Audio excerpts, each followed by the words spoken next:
Premiumness feel हो जाती है, इस टाइप के जब बड़े बड़े बॉक्सेस मिलते हैं। मतलब आपको पता है एक जमाना था जिस टाइम पे नोकिया का फोन अगर आप ले रहे हो, फॉर दैट मैटर उस टाइम पे तो खैर आप किसी का भी लोगे ऐसा रहता, मतलब इतने बड़े बड़े डब्बे, उसके अंदर 50 तरह की केबल्स, सीडीज, ऐसे मोटी मोटी मतलब 100 पेज की मैनुअल्स। वो भाई एक फीलिंग होती थी कि आपने लिया है बहुत तगड़ा वाला कोई फोन। तो ये काइंड ऑफ सिमिलर ही है। तो यहाँ पे दोस्तों ये जो फोन है इसका डब्बा भी ऐसे खुलता है।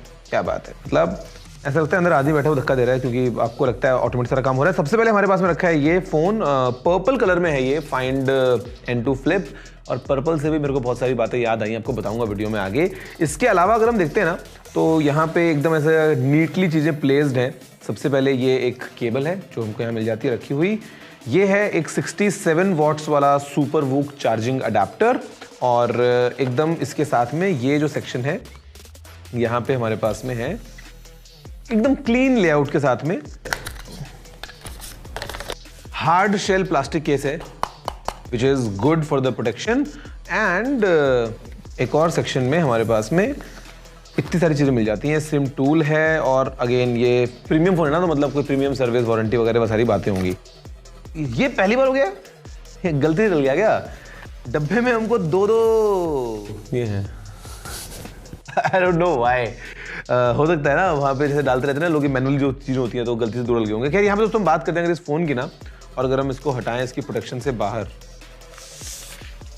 हा भाई it looks premium for sure. और मजे की बात ये बंद हो जाता है, तो आप इसको थोड़ा ध्यान से देखो, फिर हम बात करते हैं इसी फोन के बारे में।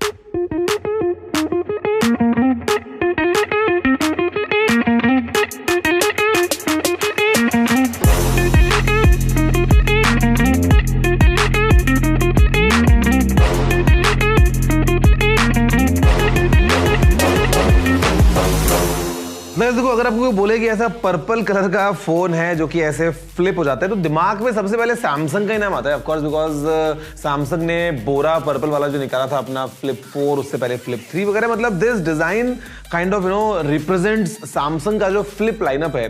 तो आई वाज बिट सरप्राइज्ड कि ओप्पो यार ये फ्लिप नाम क्यों यूज कर रहे हो, मतलब ये आई नो मतलब इस स्टाइल को समझ लो या व्हाटएवर, बट कुछ और भी हो सकता था, कुछ और unique to Oppo. But then again guys, यहाँ पे जो फोन है ये काफी यूनिक बन जाता है बिकॉज ऑफ दिस डिस्प्ले। मतलब ऐसा डिस्प्ले बाहर की तरफ जो इम्प्लीमेंटेशन है ये किसी और ने नहीं किया है, ये काम ओप्पो ने किया है, विच इज क्वाइट यूनिक। और अगर हम बात करते हैं इस फोन की भी, तो यहाँ पे डेफिनेटली काफी सारे यूनिक फीचर्स है, जहाँ पे यार देखो सबसे बड़ी बात तो ये कि आपको कोई गैप नहीं मिल रहा है इस हिंज में। मतलब और हिंज जो है उसकी क्वालिटी मैं काफी अच्छी बोलूंगा, जहाँ पे you can hold it across like various angles, तो वो आप कर सकते हो एज अ ट्राइपॉड वगैरह जो है यूज करते हैं इसको हम। तो ये चीज है काफी एक आपको ऐसा प्रीमियम एक्सपीरियंस मिलता है फ्लैट एजेस के साथ में। जहाँ पे अगर हम बात कर लेंगे उसी ना बारे में, तो हमारे पास में साइड में ये पावर बटन है विद इंटीग्रेटेड फिंगरप्रिंट स्कैनर, उसके ऊपर ये वॉल्यूम रॉकर है, और ये भी काफी एकदम ऐसा आपको फ्लैट जो है वो डिजाइन मिलता है। ऊपर यहाँ पे हमारे पास में सेकेंडरी माइक वगैरह है, कुछ सेंसर्स वगैरह हैं। ये साइड है पूरी क्लीन है, और नीचे अगेन एज एक्सपेक्टेड, मतलब think of it as like a normal phone. मतलब ये एक नॉर्मल फोन आप समझ लो, तो जैसा आपको लेआउट मिलता है बटन पोर्ट्स वगैरह का वैसे आपको मिल जाता है। नीचे सिम स्लॉट, उसके अलावा ये माइक और यूएसबी पोर्ट स्पीकर वगैरह है, और यहाँ ऑफ कोर्स स्टीरियो स्पीकर्स भी हैं, तो ये आपको ऐसा थोड़ा सा राइट लेफ्ट चैनल वाला ऐसा इमर्सिव एक्सपीरियंस दे देगा। फोन में पीछे अगर आप देखोगे ना, तो यहाँ पे नीचे ओप्पो ने क्लियरली जो है वो इस बार हैसलब्लेड की ब्रांडिंग को यहाँ पे लगा दिया है, तो ओप्पो हैसलब्लेड लिखा हुआ मिल जाता है बिकॉज ऑफ द पार्टनरशिप जो ओप्पो की है हैसलब्लेड के साथ में। और ऊपर यहाँ पे फिर ये दो कैमराज लगे हैं, विच इज 50 मेगापिक्सल्स का प्राइमरी कैमरा और 8 मेगापिक्सल्स का अल्ट्रा वाइड एंगल कैमरा। यहाँ पे आपको आई बिलीव ये कुछ सेंसर है जो यहाँ मिल जाता है फॉर दिस स्क्रीन में भी, जो इस स्क्रीन की ब्राइटनेस वगैरह देखेगा, और फिर एलईडी फ्लैश। आप जैसे देखोगे ऐसा, तो ये हिंज नीचे से रिवील होती है विच सेज ओप्पो, और यहाँ पे पैटर्न काफी अच्छा लगता है, मतलब it looks like piece of jewellery. हमारे पास में ये जो स्क्रीन है ये है एक 3.26 इंचेस का डिस्प्ले। यहाँ से आप कुछ विजेट्स वगैरह लगा सकते हो, वेदर हो गया है, टाइमर वगैरह हो गया है, कुछ और जो है वो चीजें कर सकते हो आप। कैमरा वगैरह ऑफ कोर्स आप इसी को यूज करते हुए अपनी फोटोज ले पाएंगे रियर कैमरा से। ऑल्दो मजा आ जाता अगर यहाँ पे आपको वो एक ऐसा प्रॉपर फुल होम स्क्रीन आ जाता, तो एक ऐसा मिनिएचर फोन की तरह आप इसको यहीं से यूज कर पाते, तो बहुत मजा आता। क्या पता फ्यूचर में हो जाए, यू नेवर नो। अंदर हमारे पास में ये आता है एक 6.8 इंचेस का foldable OLED screen with full HD plus resolution, जो कि 120 हर्ट्ज की रिफ्रेश रेट को सपोर्ट करता है। ये जो सेल्फी कैमरा लगा है ऊपर, ये है 32 मेगापिक्सल्स का। और अगर हम बात करते हैं इंटरनल्स की, तो Dimensity 9000 प्लस को यूज किया है, which is flagship chip, 4 nanometre के ऊपर बनी है। 8 या फिर 16 GB, मतलब आपको ऑल अक्रॉस अलग अलग ऑप्शन मिल जाएंगे। रैम पॉइंट ऑफ व्यू से स्टोरेज जाती है 512 GB तक। फिलहाल जैसे हमारे पास जो है वो है 8 GB रैम और 50 GB स्टोरेज वाला वेरिएंट। कलर ओएस पे चलता है यार, यहाँ पे आप जानती हैं कलर ओएस वर्जन 13 है, एंड्रॉइड 13 के ऊपर ही आता है। और यहाँ पे एक एडवांटेज मुझे लगता है ना, is the kind of technology which Oppo is using hinge के लिए, बिकॉज इनका जो फाइंड N2 भी हमने देखा, वो भी आपको ऐसा कुछ फील नहीं करवाता है कि आपको एक बीच में गैप आ रहा है। और यहाँ पे भी अगर आप अपना ऐसे हाथ फिराओगे तो आपको ऑलमोस्ट कुछ फील नहीं होगा। तो स्क्रीन लुक्स लाइक बहुत अच्छे से जैसे अंदर जाके टीयर ड्रॉप शेप में जो है वो फोल्ड होता है। तो यहाँ पे when you use it like this, तो ऐसा लगता है कि आप एक नॉर्मल फोन को यूज कर रहे हो। पूरा फोल्डिंग वाला सीन आपको ऐसा लगेगा ही नहीं कि भैया बीच में लाइन आ रही है, हाथ पे फील हो रहा है वगैरह वगैरह।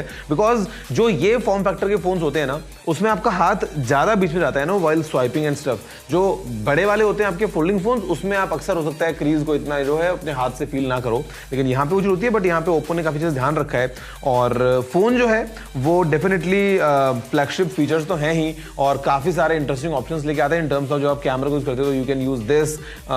मोस्टली कलर और साइज को देखते हुए जो ये फ्लिप फोन्स होते हैं ना, ये अक्सर आर टारगेटेड टुवर्ड्स वुमेन, क्योंकि of the smaller compact size. कई बार आपको ज्यादा बल्की फोन्स कैरी नहीं करने होते हैं, अगर आप अपनी पॉकेट में फोन को रखें या अपने आप छोटे किसी बैग में रखें, तो I think this makes more sense. और जब इसको खोल लोगे तो लाइक अ नॉर्मल फोन, तो it's more of a fashion से रिलेटेड ये जो आपका पूरा फॉर्म फैक्टर आता है। और रियर स्क्रीन को यूज करते हुए आप थोड़ा सा और एक्स्ट्रा फंक्शनैलिटी को एनहांस कर लेते हो। अगर आप फोटो वगैरह खींच रहे हो तो आपको पीछे प्रीव्यू वगैरह भी आ जाता है, तो जिसकी फोटो ले रहे हो उसको मालूम चल जाएगा। और अगर हम बात करें खैर यहाँ पे और बाकी इंटरनल्स की, तो बैटरी 4300 mAh की है।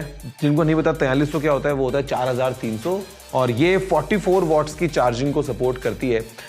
Basically because of this design, मतलब अदरवाइज अगर आप देखोगे आपको ऐसे फोन्स के अंदर बैटरी 5000 mAh की मिल जाती है बड़े आराम से, 45 से 5000, लेकिन क्योंकि यहाँ पे हिंज जो है बीच में वो जगह ले लेती है, तो कंपनीज के पास में ज्यादा हाई बैटरी कैपेसिटी लगाने का ऑप्शन नहीं होता है इस तरह के डिजाइन में। ये हमने पहले देखा है सैमसंग के जो फ्लिप फोन्स आए हैं उसके अंदर भी, तो यहाँ पे भी 4300 mAh की बैटरी है। प्रॉब्लम बस थोड़ी सी ये है कि सैमसंग के जो फोन्स हैं जो हमने देखे हैं ना, which we are used to, because Samsung is the leader in folding phones, 2019 से बना रहा है भाई। तो मतलब आईपी रेटिंग वगैरह वो इंक्लूड कर चुके हैं अपने फोल्डिंग फोन्स में, जहां से आपको थोड़ा सा और रॉबस्ट वाला फील आता है उनके फोन्स को यूज करते हुए। लेकिन यहाँ पे एटलीस्ट अभी तक कोई और ब्रांड एक ऑफिशियल आईपी 68, 67 रेटिंग जो है अपने फोन्स में नहीं लेके आ पाया फोल्डिंग फॉर्म फैक्टर में, तो वो एक ग्राइप लगता है। वैसे ये फोन जो है ये ग्लोबली लॉन्च करने वाला है ओप्पो, और हो सकता है इंडिया में भी आ जाए। इंडिया में आएगा तो क्योंकि सैमसंग का मिलता है 85 के अंदर, कभी कभी थोड़ा कम ही मिल जाता है, तो उससे ऊपर जाएगा तो कोई सेंस नहीं है, बिकॉज फिर लोग सैमसंग ही लेंगे, अनलेस दे वांट ये वाला जो बड़ा स्क्रीन है यहाँ पे। तो बाकी कह रहे यार, आप बताओ कि आपको कैसा लगा है फोन। मेरे ख्याल से इट्स अ गुड स्टार्ट कि हम देख रहे हैं बाकी ब्रांड्स जो हैं वो भी अपने फोल्डिंग फोन्स जो हैं उसके ऊपर काम कर रहे हैं। ऑलमोस्ट देखो सैमसंग था, उसके बाद में हुआवे आ गया है, Xiaomi जो है वो भी आ गया था, वीवो आ चुका है, ओप्पो आ चुका है। बचता कौन है? बचता है वनप्लस, रियलमी, और इधर बचता है अपना एप्पल। तो वो भी शायद बहुत जल्दी फ्यूचर में हो जाएगा। तो ये है यार फोन। आप बताओ वैसे आपको क्या कहना है इस फोन के बारे में। आपको क्या लगता है कि आप अगर एक फोल्डिंग फोन की बात करें तो क्या आप ऐसा वाला फॉर्म फैक्टर पसंद करेंगे, या फिर आपको चाहिए वो फोन जो कि सैमसंग वाले फोन्स की तरह, मतलब ऐसे बड़ा होके एक लाइक अ टैबलेट आप यूज कर पाए।